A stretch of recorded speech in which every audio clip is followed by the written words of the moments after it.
Okay, sorry about that. Let me know when you're ready. So Like this is getting too far forward. that's too far? Yeah. I'm like as far forward as I can go. But I can go further back.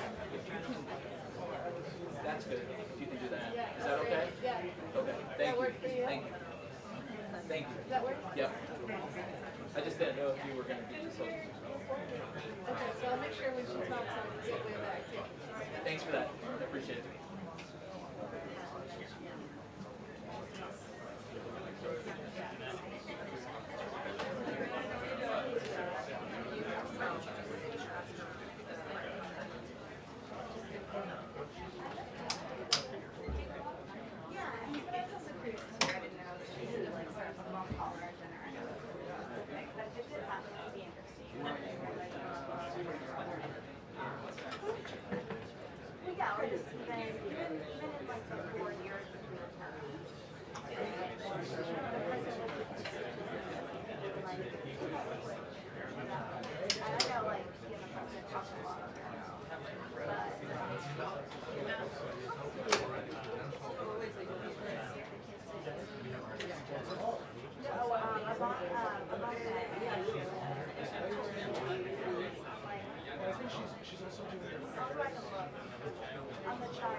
At that high school in Minneapolis, so you're responsible here for work on that. The FBI is always investigating as an act of domestic terrorism and also a hate crime targeting Catholics. And also here in response to the former president of using that event, as a prison event, to needle President Trump through to him. I think it was shown information about motive or identity was out. We are likely also going to get an update on this time response across the country. As Mike just noted, the president posted on Truth Social this morning that they've got problems in Chicago, and that he says people are begging for him to go in and fix it, but the governor is not so far asking for that, and he says to stay tuned. The Illinois governor has so far refused to invite in the National Guard, despite a different response from the D.C. mayor here yesterday, basically saying that while they feel that the presence of federal agents is somewhat president, he's really praising the results, touting an 87% reduction in car accidents in the last 20 days, which she said had a trickle-down effect, reducing the use of guns, basically impacting everything from robberies to homicides, and having an improvement in crime across the city. Also, noting people shows 81% of people surveyed believe the crime is a big problem in major cities. That includes 68% Democrats. So far, a lot of these state leaders that the president has been talking about are still listing, giving the information that we want. Vice President said I just make sure that the social media needs to make sure to go in and do that and help out if they so choose. However, their position right now is that they would prefer to be asked. So we will see what that means and what plans are ahead. I expect we'll get probably a lot of information on that.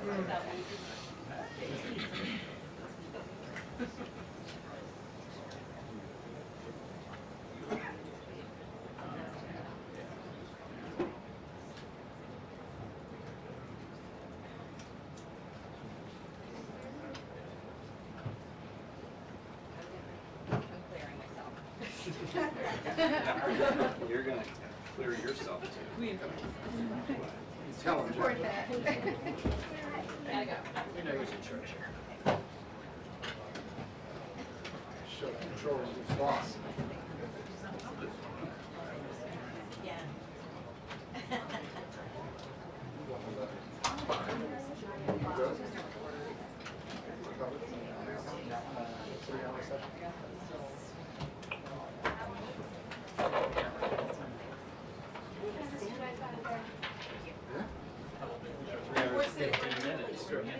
Thank you. Thank you. Twist it up. That's it.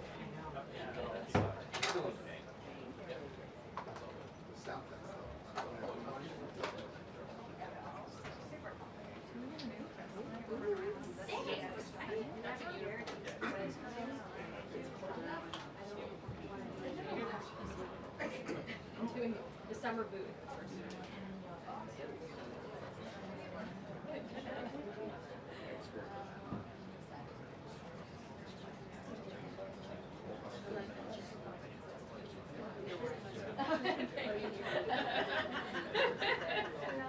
Gotta go.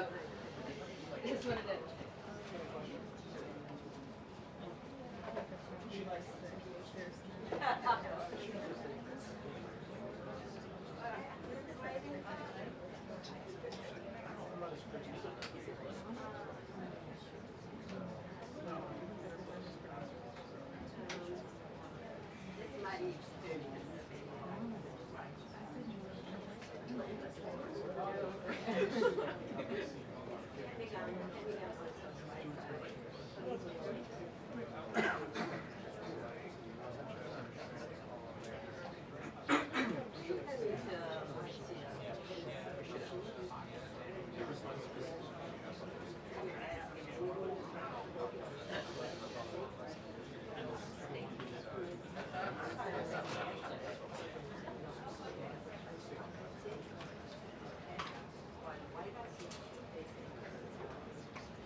Mam nadzieję, że nie trzeciego roku.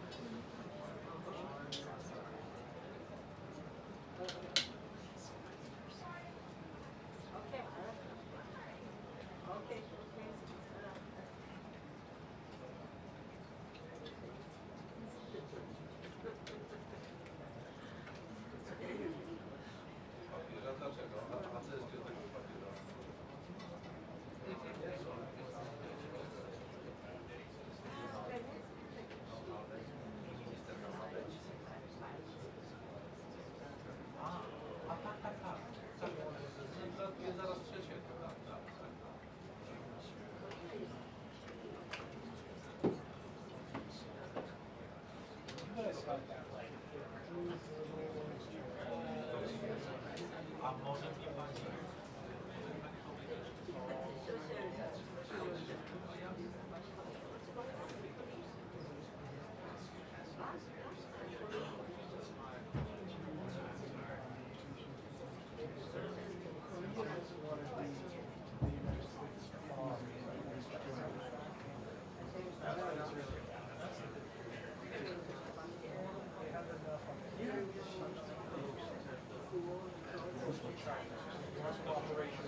Until the briefing, 2 minutes until the briefing.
Good afternoon.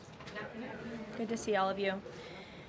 I want to begin today's briefing by addressing the horrific shooting that took place yesterday at the Annunciation Catholic Church in Minneapolis, Minnesota, where a deranged shooter opened fire during morning mass, killing an innocent 8-year-old and 10-year-old. 14 other children and 3 adults were also injured during this horrible tragedy.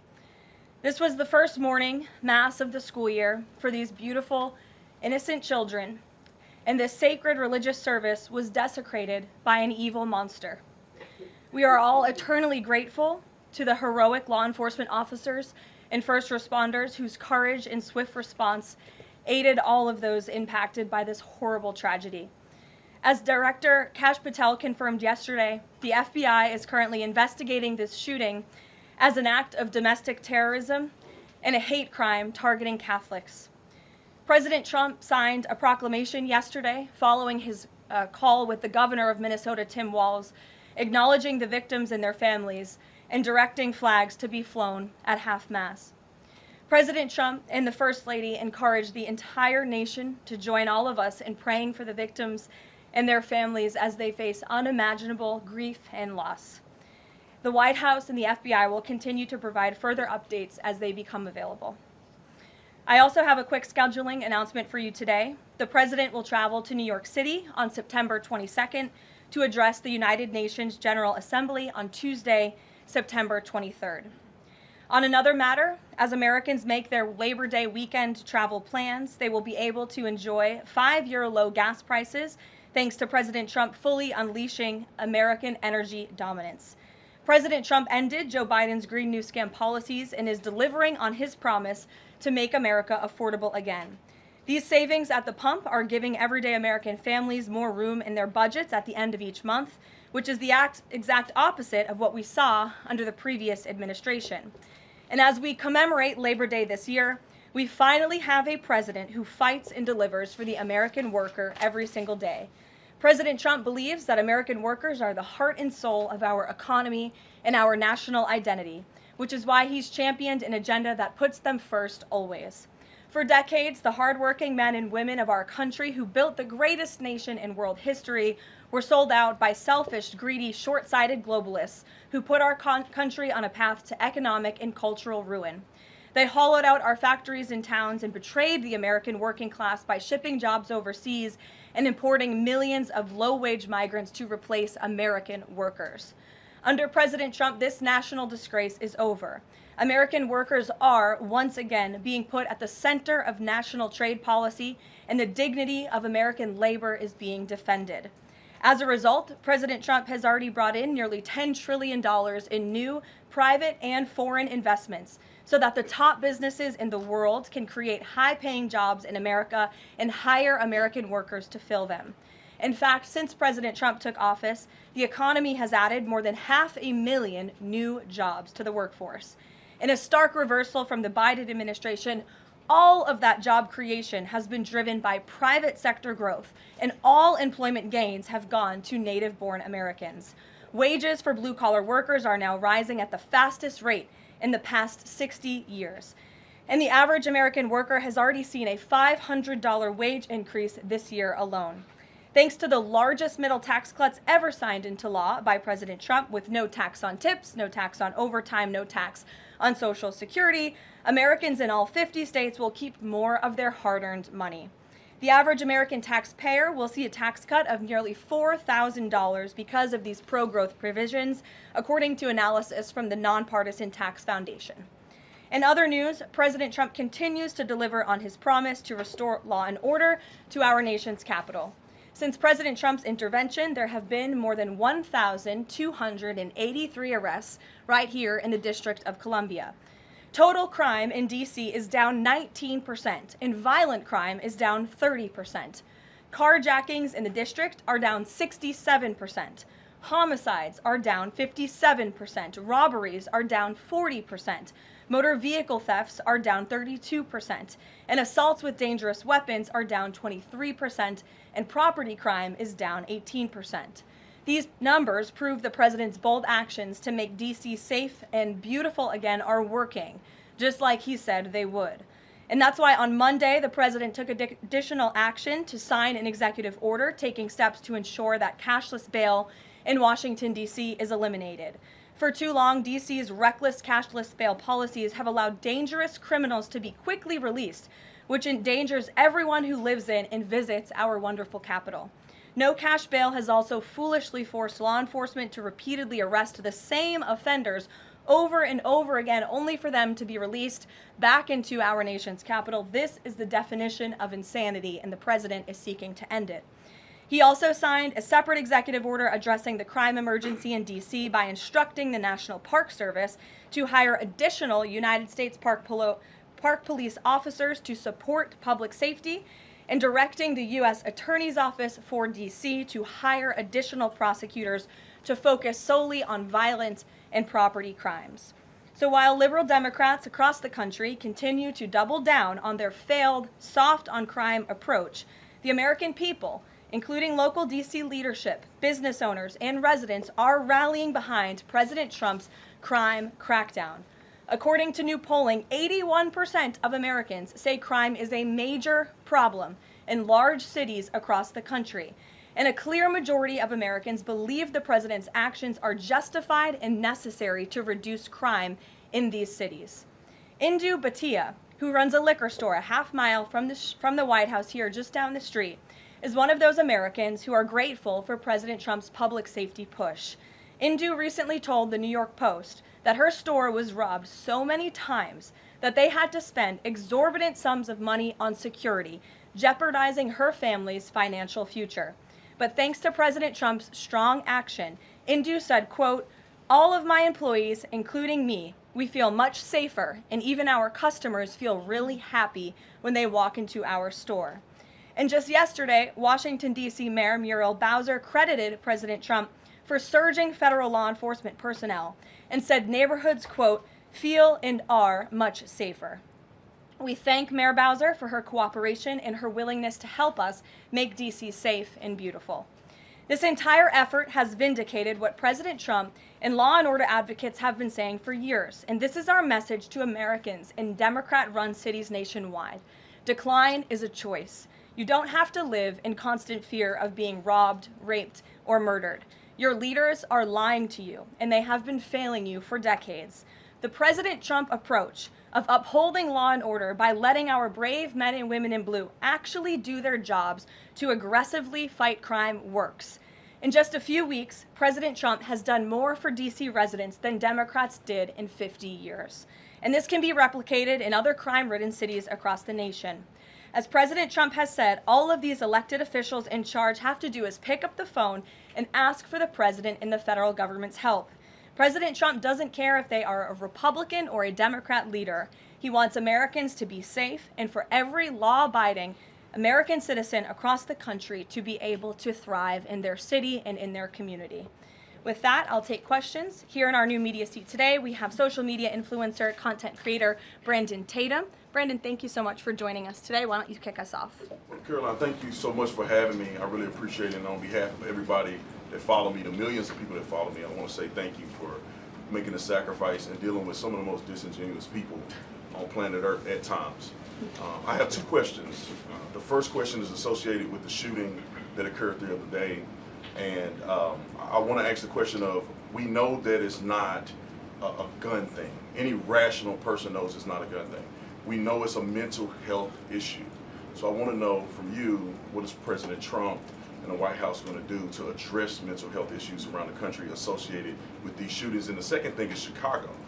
You know, anybody with, and I say, with a connected brainstem knows that Chicago's crime is out of control. And young black men are getting killed, laying dead in the middle of the streets every single day in Chicago. No president has addressed any of these issues. And so what is the White House going to do to address issues in their capacity to deal with the conflict and violence in Chicago? Sure.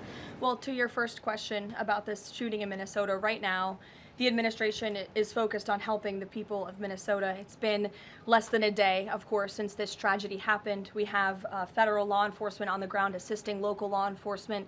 This investigation is ongoing. There's still a lot of facts to understand about these circumstances, and so we're going to continue to do that. As for Chicago and cracking down on crime, it is a priority of this administration to ensure that American cities are safe again, and I'm so glad that you brought up the crime in Chicago, because we've been seeing the governor of Illinois parading out there saying that there's nothing wrong with Chicago, it's a great place to live, there's no crime there, he doesn't need President Trump's help. Well, I think the residents of Chicago beg to differ, and the statistics beg to differ, and I'll just share a few of those statistics with all of you. For 13 consecutive years, Chicago has had the most murders of any U.S. city.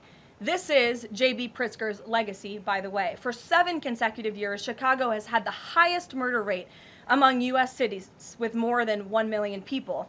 In 2024, just last year, Chicago's murder rate per capita was 3 times higher than Los Angeles and nearly 5 times higher than New York City. That's more than double the murder rate in Islamabad and nearly 15 times more than Delhi. Out of Chicago's 147,899 reported crimes this year, that's how many crimes have been reported in Chicago since January 1st. There have only been arrests in 16% of them. These numbers are unacceptable. There have been more illegal guns recovered in Chicago than in New York City and Los Angeles combined. The number of reported motor vehicle thefts last year was more than double the number in 2021. And Chicago has also, just like DC, come under scrutiny over discrepancies in its homicide data reporting. So as bad as these numbers are, perhaps they are even worse. And this is Governor Pritzker's legacy. He should put politics aside. He should pick up the phone and call this president, who would be more than happy to do right by law-abiding American residents in the city of Chicago, and we hope that he will. Gabe, and thanks for being here, Brandon. Gabe. Caroline, thank you so much. First on the firing of the CDC director. First, Sure. who will replace her? And then also, overnight the White House said that she did not align with the president's agenda. Dr. Menard's attorneys say that she refused to rubber stamp unscientific, reckless directives and fire dedicated health experts. What specifically did she do wrong? Look, what I will say about this individual is that her lawyer's statement made it abundantly clear themselves that she was not aligned with the president's mission to make America healthy again. And the secretary asked her to resign. She said she would, and then she said she wouldn't, so the president fired her, which he has every right to do. It was President Trump who was overwhelmingly reelected on November 5th. This woman has never received a vote in her life, and the president has the authority to fire those who are not aligned with his mission. A new replacement will be announced by either the president or the secretary very soon. And the president and Secretary Kennedy are committed to restoring trust and transparency and credibility to the CDC by ensuring their leadership and their decisions are more public-facing, more accountable, strengthening our public health system, and restoring it to its core mission of protecting Americans from communicable diseases, investing in innovation to prevent, detect, and respond to future threats. That's the mission of the CDC, and we're going to make sure that folks that are in positions of leadership there are aligned with that mission. And briefly on another topic, alligator Alcatraz. Last week, a judge on an environmental concerns lawsuit said that the administration had 60 days to wind down operations there, state officials did. Now, the administration has not been shy in fighting back against what it calls activist judges, but why is it backing down this time? We're not backing down. We've always said that we are going to continue to fight in the court of law for what's right, because we know that what this administration is doing with respect to all policy, but also immigration policy, is above the books, and we're abiding by our nation's immigration laws. And we think it's despicable that an activist judge has inserted themselves in this migrant detention facility to the point where DHS is now having to relocate these illegal immigrants to other detention facilities around the country. That is an unnecessary burden on the Department of Homeland Security and these agents who should be removing these criminals from our community. That's what the American people elected this president to do. So we've always maintained, Gabe, we're going to comply with court orders, but we're also going to fight back on them on the merits of the law. And DHS is in compliance while we disagree with this decision, and we'll continue to fight it in court. Let's go to... Hey, Go ahead. Thanks so much. So just following up on the CDC firing. Sure. Are you anticipating other changes there at CDC in addition to that firing? And is the administration going through in a very sort of organized fashion? Is there a task force that's going through high-level appointees to see who is or isn't aligned with the mission? Like, should we expect more changes? Not to my knowledge. I understand there were a few other individuals who resigned after the firing of Ms. Monarez. One of those individuals wrote in his departure statement that he identifies pregnant women as pregnant people. So that's not someone who we want in this administration anyway. So if people are not aligned with the president's vision and the secretary's vision to make our country healthy again, then we will gladly show them the door. Caroline, can I just follow up on... Go to the back. Thank you, Yes. Caroline. Go behind you, Andrew. Go ahead. Oh, thank you, Caroline. The military deployment that President Trump has sent to the Caribbean Sea close to the shores with Venezuela is massive. It's much more that is needed to simply counter narcotics operations. Is President Trump considering launching military strikes to military installments or facilities in Venezuelan soil? I won't get ahead of the president with respect to any military action or questions about that ever. But what I will tell you is that many Caribbean nations and many nations in the region have applauded the administration's counter-drug operations and efforts, and the president is prepared to use every element of American power to stop drugs from flooding into our country and to bring those responsible to justice. And as I've said from this podium before, the Maduro regime is not the legitimate government of Venezuela. It is a narco-terror cartel. Maduro is not a legitimate president. He is a fugitive head of this drug cartel. He has been indicted in the United States for trafficking drugs into our country, and it is the utmost responsibility of this president and this administration to prevent the illicit flow of drugs into our country and to protect citizens from those deadly poisons. Reagan.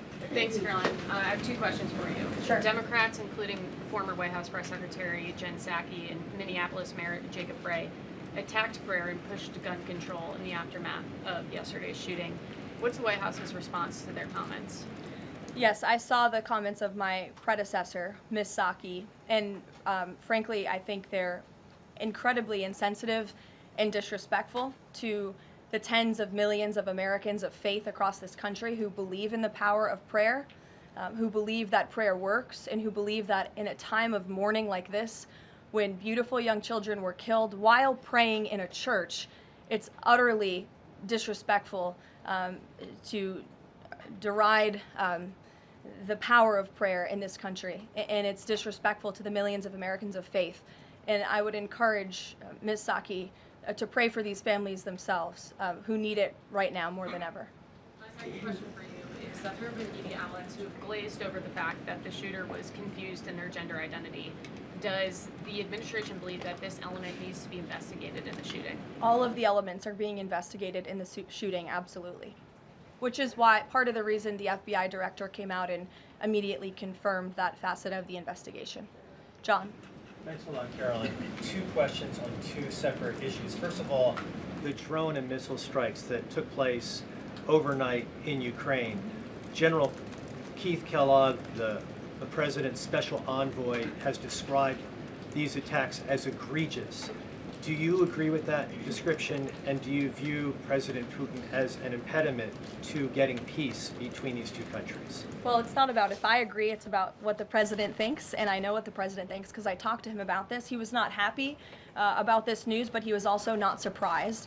These are two countries that have been at war for a very long time. Russia launched this attack on Kyiv, and likewise, Ukraine recently dealt a blow to Russia's oil refineries. They have taken out, as a matter of fact, 20% of Russia's oil refinery capacity over the course of their attacks throughout the month of August. So the president is continuing to watch this intently, and this killing, unfortunately, will continue as long as the war continues, which is why the president wants it to end.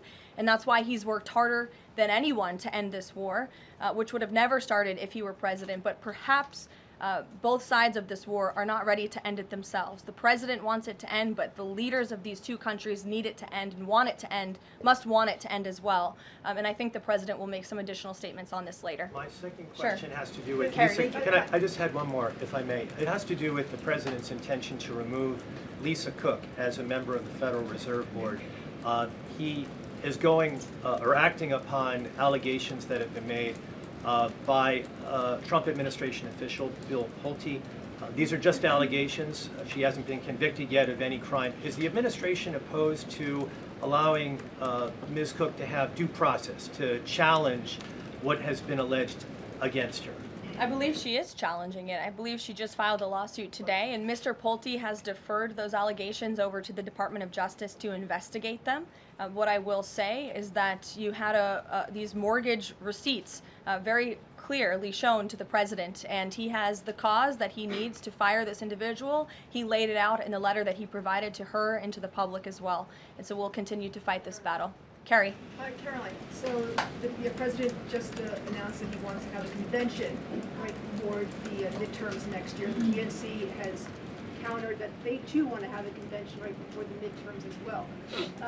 What's the White House's response to that? And can you give us just a little bit of a hint or a tease here as to how the president envisions a convention for the midterms? Look, the president put out a statement on this earlier today. I'll let him speak further on the plans that he envisions, but I think he's very proud of the accomplishments and the achievements of his administration, as he should be. The most secure border in United States history, a crackdown on crime here in our nation's capital, an attack or a reversal of the attack on our energy industry from the previous administration. As I just pointed out to you, gas prices today, this Labor Day, are the lowest they've been since Labor Day in 2020. Our economy is bringing in trillions of dollars in revenue from all over the world again. So there's so much for Republicans and for the president and for Americans across the country to be proud of, and I think the president wants to see that celebrated. But for any further details on this as they come, we'll provide you with them.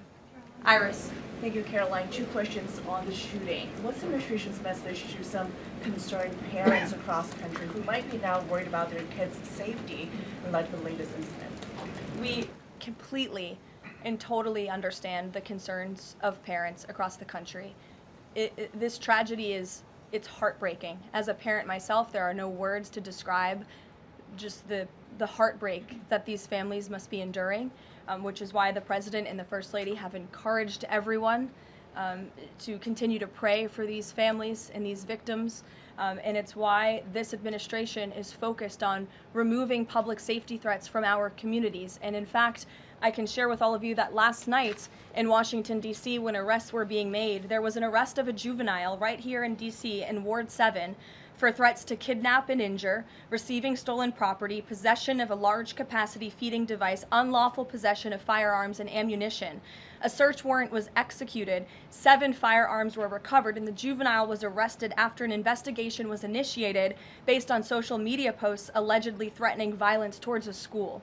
So this was a juvenile who was a risk to not just himself, but the community here in Washington, and he was removed from the community last night because of the law enforcement efforts of this administration. And I would also point to the statement of our wonderful First Lady that she released yesterday. She wrote, "The tragic mass killing in Minnesota illuminates the need for preemptive intervention in identifying school shooters. Early warning signs are often evident, with many individuals exhibiting concerning behaviors and making violent threats online prior to their actions. We encourage all Americans, as the old saying goes, if you see something, say something. If you see warning signs or threats, report it to law enforcement." This administration, federal law enforcement, will take those reports and those threats seriously. They will be treated as a law enforcement emergency, and we will act accordingly. And on the First Lady's statement, would the administration consider ramping up resources on these fronts to parents and schools across the country to help them look into these signs and prevent more tragedies? It's a very fair question, Iris. As for any potential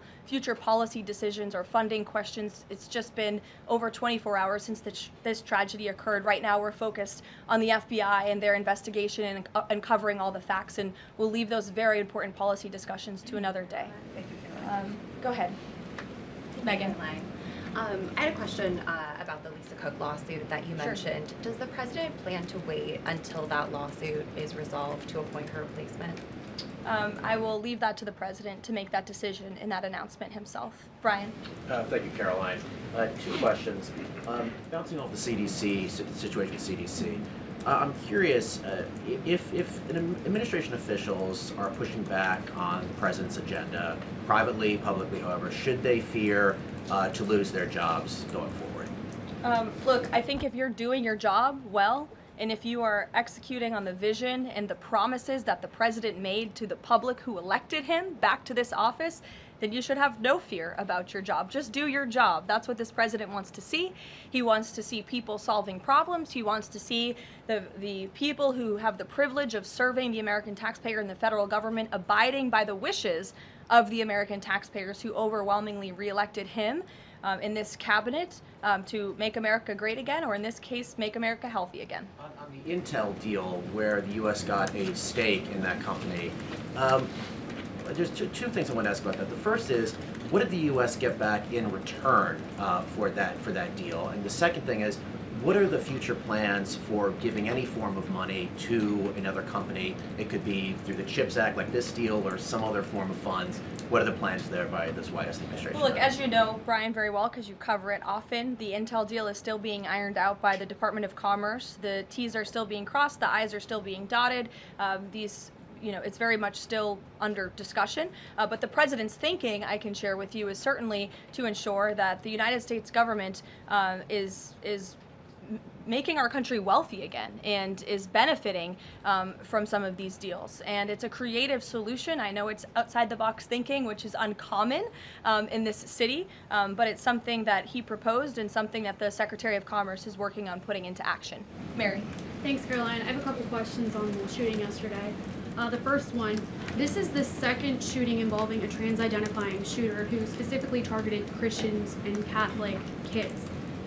What kind of consequences do the gender-affirming therapists, doctors, or even the parents of these shooters face after these types of shootings?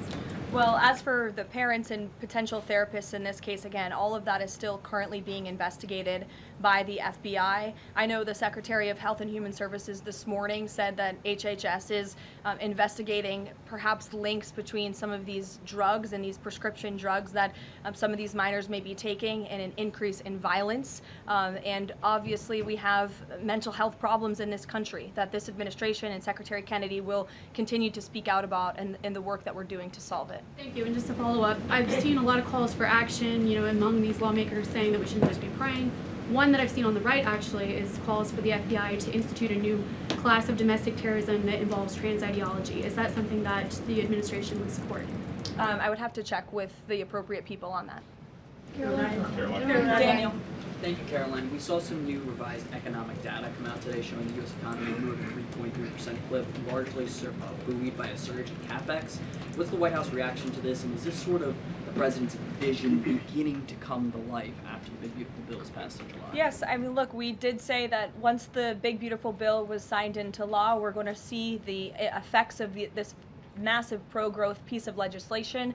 As I laid out for you as we head into the Labor Day weekend, there's many positive economic indicators that the American people can be hopeful about. But don't forget, we are reversing 4 years of reckless spending from the previous administration, of slamming regulations down the throats of American business owners and consumers across the country. But the administration is working very hard to unravel all of that and to ensure that small business owners and workers are thriving and that they have more money in their own pockets to spend. Thank you. Thanks so much, Caroline. Back on the CDC, there was reporting that some of the initial problems between RFK and the CDC director stemmed from miscommunications or differences on vaccine policy. So I wonder if you could just say whether or not the president believes that the COVID vaccine should be available to and covered by insurance for all Americans, regardless of age and pre-existing conditions. What I will tell you is that the FDA recently revoked the emergency use authorizations for 3 COVID vaccinations while simultaneously greenlighting 4 new COVID-19 vaccines with 2025 and 2026 formulas. The reason for the revocation of that emergency use authorization is because obviously the COVID pandemic and the public health emergency is over.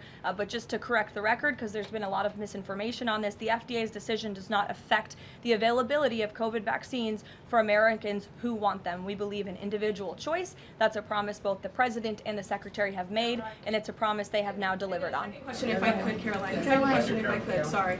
I wonder if you could ask.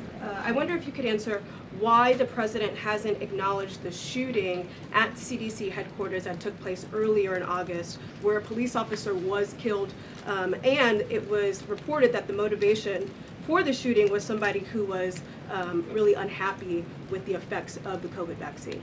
We absolutely were very much aware of that shooting. The Secretary of Health and Human Services put out a statement immediately. He was in touch with the CDC, and he actually traveled to Georgia to assess the situation and to mourn with the people who work in that building there. So, go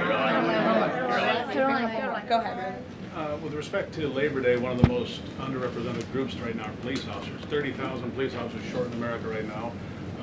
To Brandon's question, 1,300 short in Chicago, 3,000 short in New York, 500 short here in Washington, D.C. What can the White House, what can the president do to help recruitment of police officers? You've done well with the military and Border Patrol. What can be done to get more police officers on the streets of America? Well, the president has certainly been very successful in recruiting federal law enforcement. If you look at the ICE recruitment campaign that was led by he and our Secretary of Homeland Security, we've seen more than, I believe, 130,000 applicants to join ICE, which is just amazing. There's more applicants now than there are jobs to fill, and we're very grateful for that. Clearly, Americans want to serve their communities. They just need a leader who encourages them to do so. So maybe Governor Pritzker should spend less time demonizing the police, more time trying to recruit more police, and more time trying to call the President of the United States to get crime in his city under control. The President wants to allow law enforcement, whether it's state, local, federal, to do their jobs, to arrest criminals, to put them behind bars, and to remove public safety threats from American communities. He'll continue to do that. Thank you, guys.